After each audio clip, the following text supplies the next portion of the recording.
Привет, друзья! Сегодня мы окунемся в волшебный мир многолетников, которые умеют жить в саду долгие годы, радовать нас цветением и вдохновлять на красивые букеты. Каждое растение в этом видео не просто цветок, это настроение, архитектура сада, текстура и ритм в букете.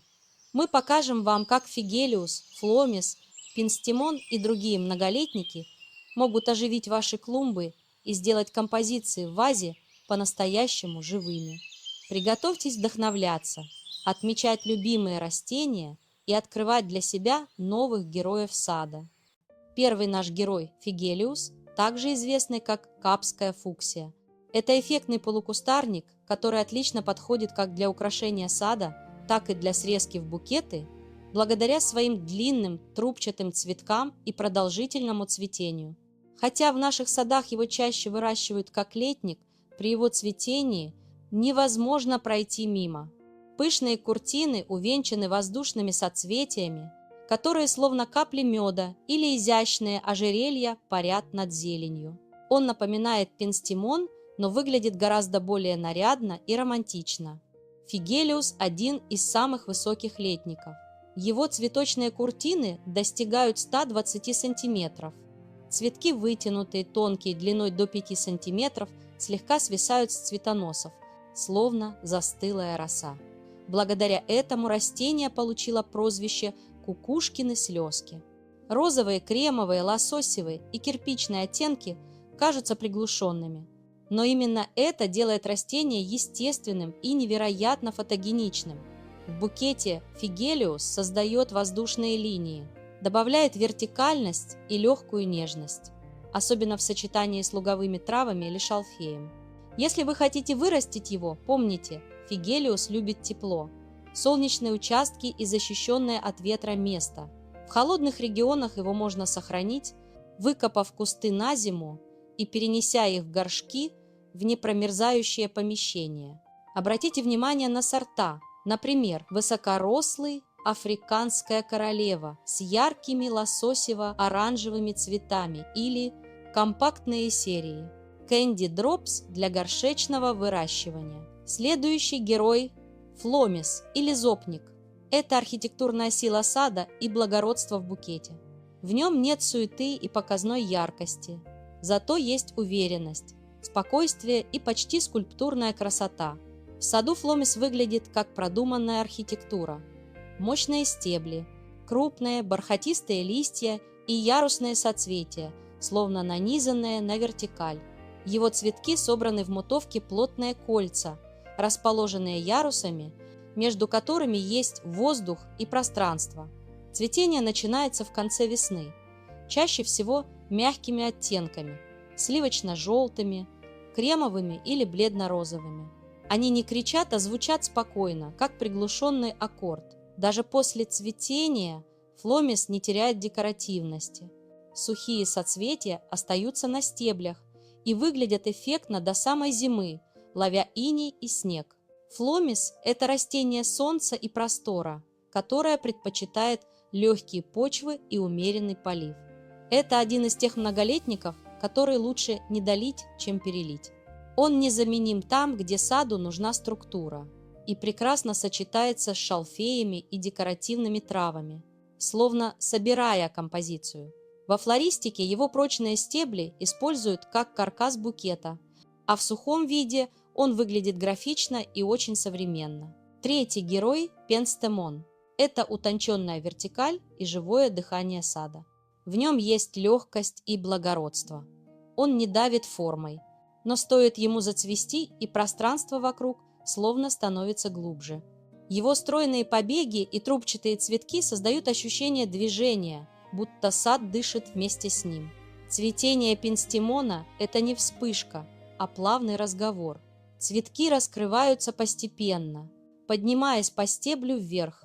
Оттенки варьируются от белого и розового до малинового, лавандового и холодного синего.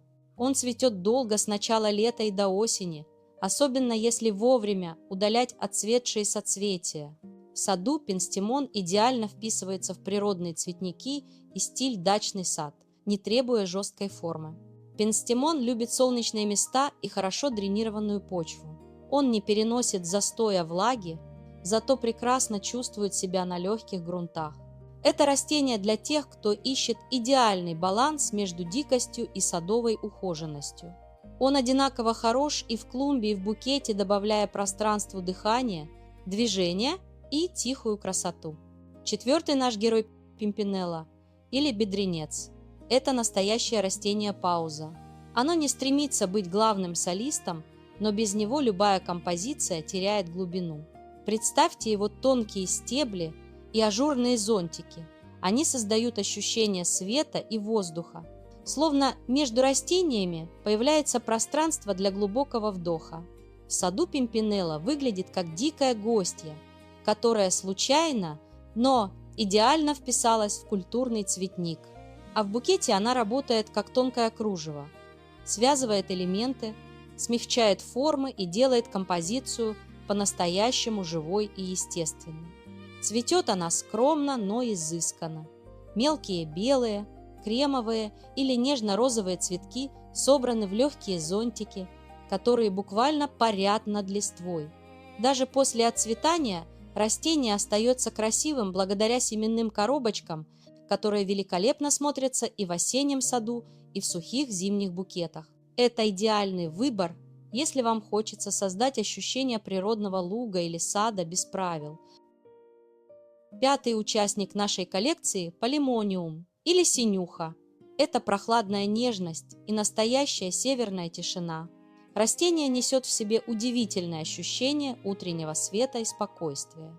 Его резные листья и небесно-голубые цветки создают атмосферу уюта и тишины. В саду Полимониум выглядит очень мягко и интеллигентно, а в букете добавляет прохладные оттенки и нежную, почти акварельную текстуру. Цветение начинается на стыке весны и лета. Рыхлые метелки окрашены в оттенки голубого, сиреневого, лавандового, а иногда и белого цвета. Хоть цветение и не длится вечно, оно очень выразительное, а после него сад продолжает украшать красивая ажурная листва. Полимониум любит полутенистые места и влажную почву, идеально вписываясь в романтические уголки сада рядом с папоротниками и хостами. Шестой герой – вербаскум или коровяк. Это растение, которое просто невозможно не заметить. Он поднимается над садом, словно зажженная свеча, и сразу задает ритм и направление всему пространству. В нем сочетаются дикость, простота и удивительное благородство. Коровяк не старается быть утонченным, он честный, прямой и очень харизматичный. В саду он создает мощную вертикаль, а во флористике становится надежным каркасом, вокруг которого выстраивается вся композиция. Цветение стартует в начале лета, на высоких, крепких цветоносах, которые могут достигать 2 метров. Снизу вверх раскрываются десятки цветков. Их оттенки чаще всего теплые – кремовые, желтые, персиковые или пудрово-розовые. Благодаря тому, что цветки распускаются постепенно, коровяк долго остается декоративным. Он любит солнце, не боится бедных почв и прекрасно смотрится как в свежих, так и в сухих букетах, сохраняя свою архитектурную форму даже зимой.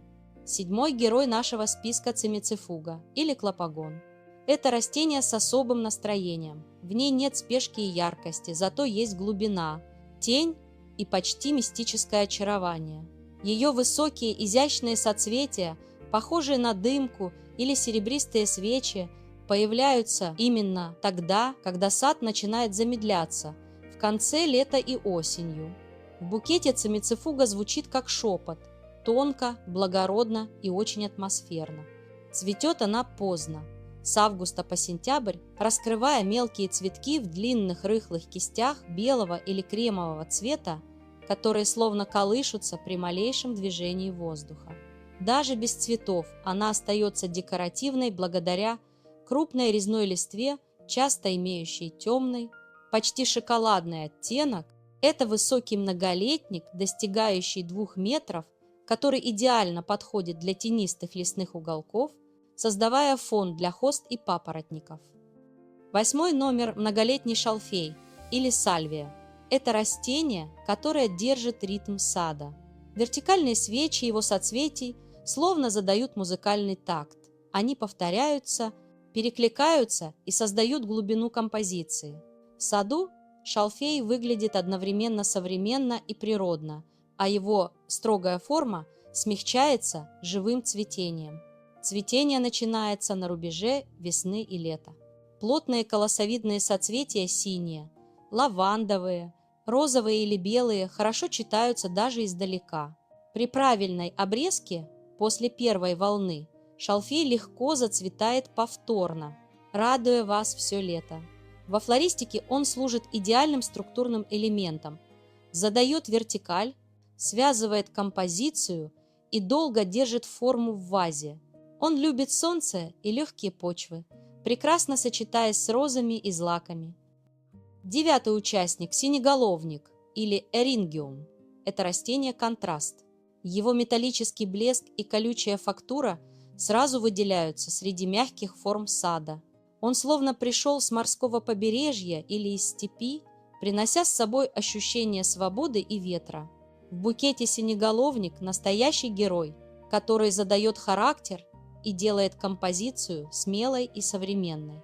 Его соцветия, похожие на шипастые звезды или короны, окрашены в холодные стальные и серебристые оттенки.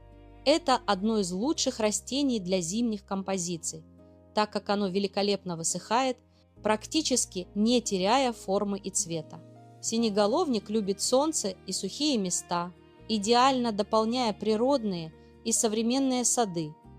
И завершает нашу подборку кнаутия или короставник. Это настоящие шарики света и луговая легкость.